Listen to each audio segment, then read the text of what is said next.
में मंच पर विराजमान हमारे आज के कार्यक्रम के मुख्य अतिथि करौली विधायक माननीय दर्शन सिंह जी, समादरणीय सपोटरा विधायक माननीय हंसराज जी, हमारे ज़िले के पुलिस कप्तान साहब, हमारे पीआरओ साहब, मेरे आदरणीय भाई पुष्पेंद्र जी डाइट प्रधानाचार्य, मेरे अग्रज बंधु जो सेवानिवृत्त हो चुके हैं, पिछली पंक्ति में विराजमान हैं, आज के कार्यक्रम में सम्मानित होने वाले सभी शिक्षक साथी, आज के कार्यक्रम में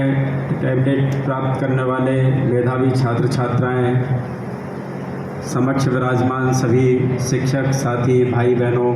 मीडिया कर्मी एवं अन्य आगंतुक सभी सज्जनों का हृदय के गहनतम तल से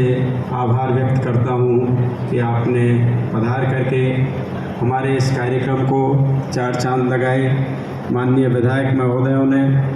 अल्प समय की सूचना पर यहाँ हमको समय दिया, क्योंकि कल बीसी में मंत्री महोदय के निर्देश थे कि हमको माननीयों की उपस्थिति अति आवश्यक करनी है, क्योंकि पहले जो कार्यक्रम होते थे उनमें ऐसा नहीं था। इस बार जैसा शासन के निर्देश थे और हमने दोनों श्रीमान से निवेदन किया, उन्होंने अल्प समय में हमको इतना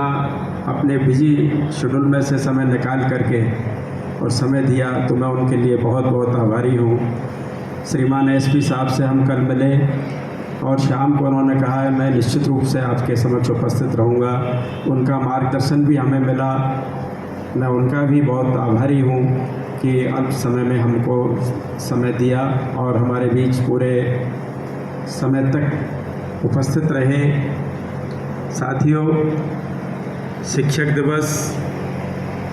एक ही लाइन में हमारे विधायक महोदय ने बताया कि वो है शिक्षक जिसकी गोद में प्रलय और निर्माण दोनों ही पलते हैं। बस दोनों पालते रहिए। हम जहाँ हैं युग के हिसाब से, समय के हिसाब से हम ये सोच सकते हैं कि जितना हमको मिलना चाहिए उतना नहीं मिल पाता, ना शासन से ना प्रशासन से। आज का समय वो है जब शायद सरकारी सिस्टम में सबसे कमज़ोर कड़ी शिक्षक को समझ लिया गया। जब कहीं किसी के ऊपर बस नहीं चलता, केवल शिक्षक को डांट दो, डपट दो और आज के दिन महिमा मंडित कर दो, ये हमारे शासन और प्रशासन दोनों ने समझ लिया। मैं समझता हूँ कि मेरी बातें थोड़ी सी कड़वी हैं, लेकिन फिर भी मैं माननीय विधायक महोदयों से भी ये निवेदन करूँगा और श्रीमान हमारे एसपी साहब से भी कि इन बातों को थोड़ा सा जहाँ भी आप बैठें इस गंभीरता के साथ लें कि शिक्षक सबसे समझदार प्राणी है आज की इस दुनिया। जो काम शासन प्रशासन किसी से नहीं करवा सकता, उस काम को करने के लिए शिक्षकों को झोंक दिया जाता है। और आप देखिए झोंकते कैसे हैं, जैसे कोविड-19 में हमारे ज़िले के 2 शिक्षक साथी उस समय मृत हो गए, यानी उस कोविड से, कोरोना से उनकी डेथ हो गई। उनको चूँकि केवल मौखिक आदेशों से लगाया गया, उनको 50 लाख का अनुदान आज तक नहीं मिला। हमारी फाइलें लगातार घूमती रहती हैं, लेकिन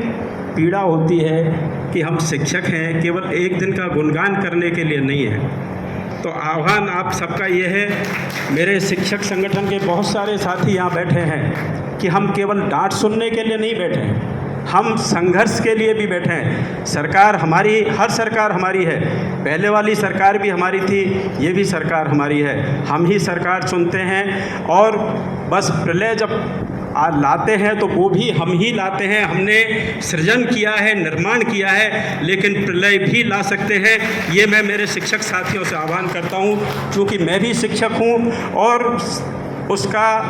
अपमान बर्दाश्त करना वो हमारे बूते के बाहर है। कई जगह ऐसा होता है जहां हम बेमतलब में, चाहे वो हमारे छोटे से प्रशासन का कोई छोटा सा कारिंदा भी है, वो हमारे प्रिंसिपल को डांट करके चला जाता है, जबकि वो आता कहाँ है 4200 में 4800 में। हम L16 पर काम करता है हमारा प्रिंसिपल। तो मैं माननीय विधायक महोदयों से निवेदन करूंगा कि वहाँ जा कर के मेरी मंत्री जी से भी बात हुई, उनको भी मैंने कहा सर आप हमारी इस पीड़ा को ज़रूर समझिए कि हमको हमारे पद के अनुरूप काम करने दीजिए, और उस पद के अनुरूप काम कराने के लिए मैं माननीय दोनों विधायक महोदय से निवेदन करूंगा कि वो उस बात को विधानसभा में अवश्य उठाएं कि एक शिक्षक की गरिमा तभी बनेगी, और जब शिक्षक की गरिमा बनेगी तभी भारत विश्व गुरु बनेगा। अन्यथा हम केवल कहते ही रहेंगे कि विश्व गुरु हैं, गुरु हम हैं, लेकिन जब तक सम्मान नहीं मिलेगा, गुरु केवल दबकर के रहेगा। केवल आपकी डांट डपट सुनने के लिए गुरु पैदा नहीं हुआ, उसके अंदर भी कभी क्रांति जन्म ले सकती है, और वो क्रांति क्या गुल खिलाएगी, वही जो चाणक्य के समय में नंदवंश को खत्म करके जिसका आपने एग्जाम्पल दिया, वो क्रांति यहाँ पुनः हो सकती है। तो मैं आपसे ये निवेदन करूँगा कि हमारे शासन प्रशासन के जो भी अधिकारी कर्मचारी या जो अनावश्यक शिक्षकों को डांटते हैं, केवल इसमें अपनी हेटी समझ लेते हैं, बस मैं आज इस पद पर हूँ तो शिक्षक को डांटना मेरा अधिकार बन गया, ये मुझे एक वो मिल गया कि मैं अपने दायित्वों को समझ गया, और जिसने यहाँ तक पहुँचाया उसको भूल गया। तो मैं माननीयों से निवेदन करूँगा कि वहाँ जा कर के इन बातों को आवश्यक रूप से उठाएं कि शिक्षक को अनावश्यक कोई भी